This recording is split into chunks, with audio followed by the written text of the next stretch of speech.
Hey guys, what's going on? DuffKing56 here, back to continue our Let's Play of Final Fantasy XIII-2, and welcome back. We are at the save screen because we actually have transcended into Episode 5, so that means we're going to get a different story so far.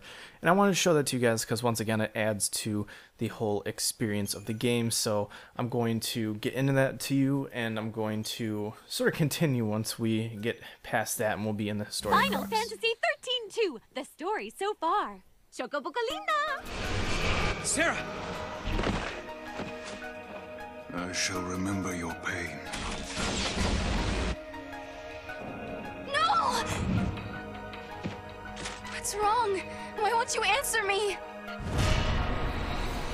So as I was saying before, last time you saw us in the Void Beyond, in the New Bodom sort of area, and as you can see, we are in this hollow seclusion, which is where we need to finish off these two fragments and continue the story. So as you can see, 00X New Bodom is much like the 005 New Bodom that we've seen before, but obviously different because not only do we not have Null, but we experienced actually our first paradox ending too in the last episode, where we were sort of content with staying on the island and not sort of trying to change our fate and trying to save everyone.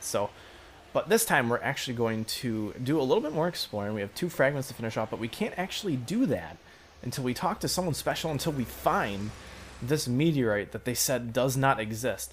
So there we are. As you see, we finished up at Lightning, but we don't want to actually be in this area like I said. We are going to continue on to the meteorite, and we're probably going to be fighting some tougher enemies, which kind of stinks. We can't actually, I don't think, interact with many people around anymore because we're now in this sort of distortion state where everything's sort of spoiled as to, you know, this whole area is just a figment of our imagination right after Kaya stabbed us, which I believe also happened in last episode, which was actually fairly gripping. A strange power blocks our path here. How do we get around it? Do we use Mog? Do we go an alternate route? I'm actually not sure. Let's see what Mog has to do.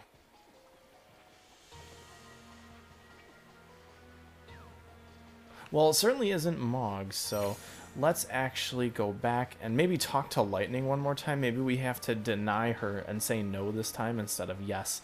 I'll definitely try to skip that cutscene as best as I can once we get back here. Hopefully we don't have to fight anyone. I was kind of wondering where the actual monster encounters would be at this point because we haven't even seen any yet. So we're going to get there in no time. We just have to say no to Lightning, and then we're going to check out the meteorite, I promise. Let's see. Hopefully we can skip through all this. I know you guys have seen it before, so I'm not going to worry about being quiet until we actually get into this next area. Yes, there we go. We'll skip it and see if we can get to the live trigger faster. Here we go. So live trigger this time. Lightning is showing me a world of hope. I should quit the journey and stay with her? No. I couldn't do it. When I had lost faith in the future, Null came and gave me hope. Snow left his home and his friends.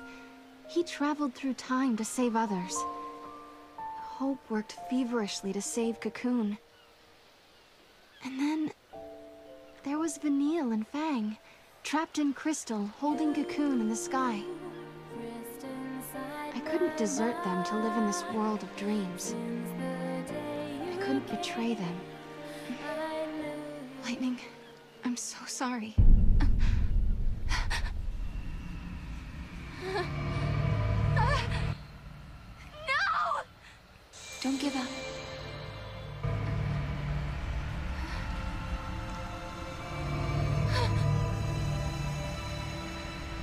No. That's not my sister.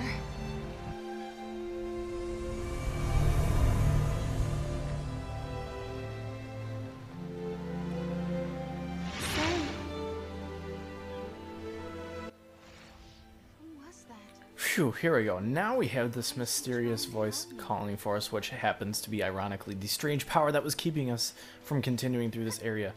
we're not giving up hope, but we are certainly confused as to what's going on. But as you can see, denying the distortion cleared some of the distortion, but we now have this imaginary helper that Sarah is referencing under us here. Now we can figure out what's going on.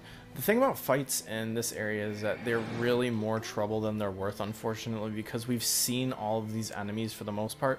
There are 3 variants of Seath that we will find in here that we did not see, but that is okay because they also show up in other areas, and there's really no point in fighting these because they have an attack called Daze, which is, it doesn't allow you to attack at all, and it just allows them to do a lot of damage on you.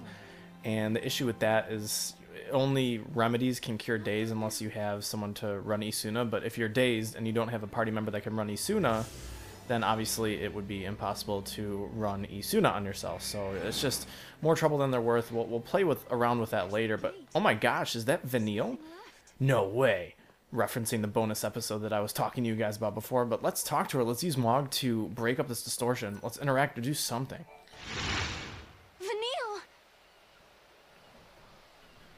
Vanille? Is that really you? Well, that's a good question. Put it this way. It's the real me, but inside a dream. I'm still sleeping in the crystal pillar, you see. And you're dreaming away too. So it's like we're meeting inside each other's heads. So this is a dream after all. But why did you come? Because you needed help.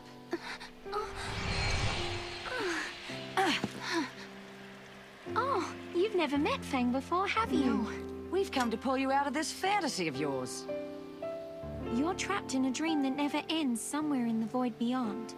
If we don't help, you'll never wake up. And that, my girl, is why we're here.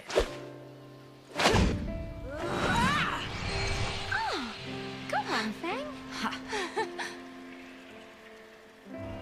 Thank you. We're just showing you a way out. You're the one who made the decision to wake up and leave this world. If you hadn't rejected the fake lightning, we would never have been able to reach you, and you'd still be stuck in your dream. Right. I almost believed her. The fake lightning, I mean. But then I remembered my sister is fighting in Valhalla. Snow and Hope, they're fighting their own battles as well. Out of all of us, I was the only one who was running away from the truth. That's all right. Because now it's your turn to help someone. You're not the only one who's trapped in a dream they can't wake up from. You mean Noel? You need to go and find him. I reckon you can save him, Sarah.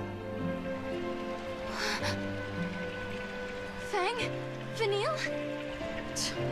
Guess our time's up, huh? Yes, we have to go back now. See you around. Bye.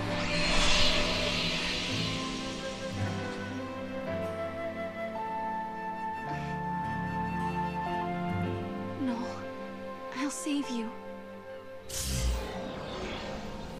And here's the distortion, and there's also a treasure over here that we do want to grab in essence. I don't actually remember what this is, so this is actually probably the closing gate seal. Fang's crown, whoa. We got ourselves another fragment. Very, very nice here, and it looks like there is one more fragment left, but we'll need to find that treasure as well. I believe it's in the same area. Oh, there it is, it's right here. And a little bit of trivia for you guys that may not be familiar. When the game first came out, there was a lot of debate after people were getting restless, you know, in the Sun with Waterscape, when you saw the fact that Fang and Vanille were still trapped in the crystal and no one was seeing them in the story, that you wouldn't see some of the finer voice actors in Final Fantasy XIII come back and play their parts in the next one.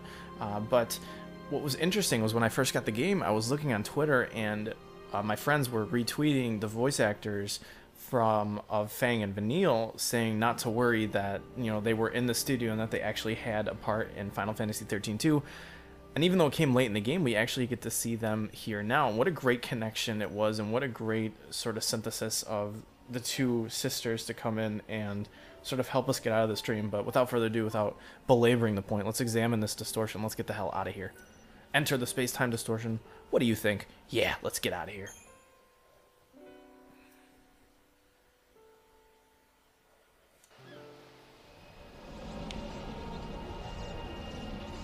Okay, it's time to find Noel.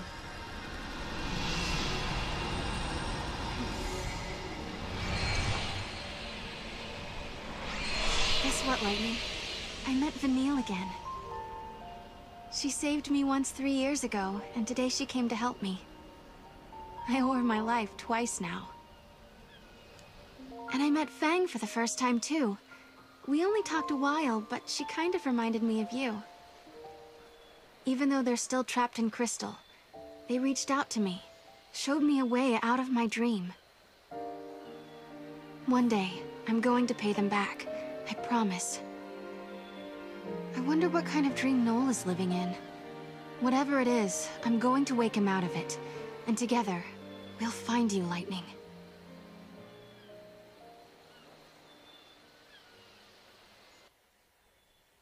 The one thing that I want to mention before, just in case there are any cutscenes, is that I really love how the narrative of Sarah talking to Lightning is almost like she's having a conversation with Lightning all this time.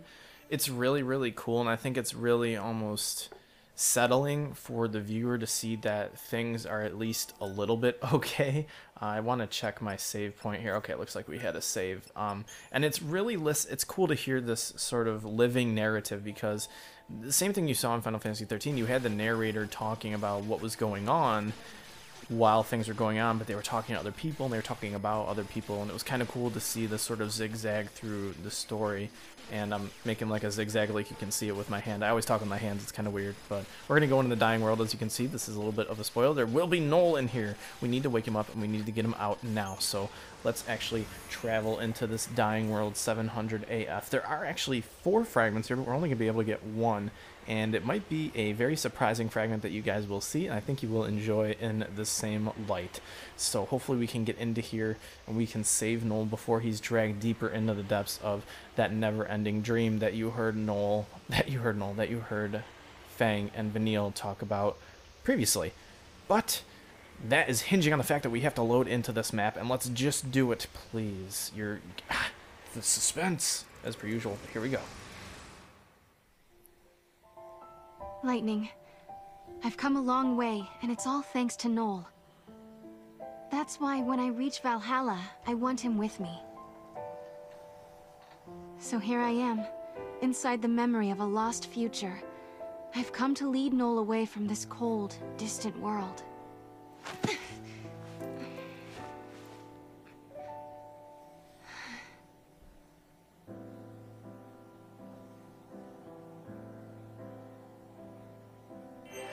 The interesting thing about a dying world is when you first come in here, it's sort of a different perspective. Let's actually take a look at the map here. It's almost as if you're the distortion in this time, because you have no place in here. You're looking for Noel, and we have no idea where he is. And look at the vast expanse of this area. It's actually fairly large, but it's definitely a different perspective in and of itself, because, like I said, you're the distortion. And the one thing that we can infer from this, at least so far, is that this could be Noel's hometown. This could be where he grew up, because you always knew that he was referencing that he was the only person left.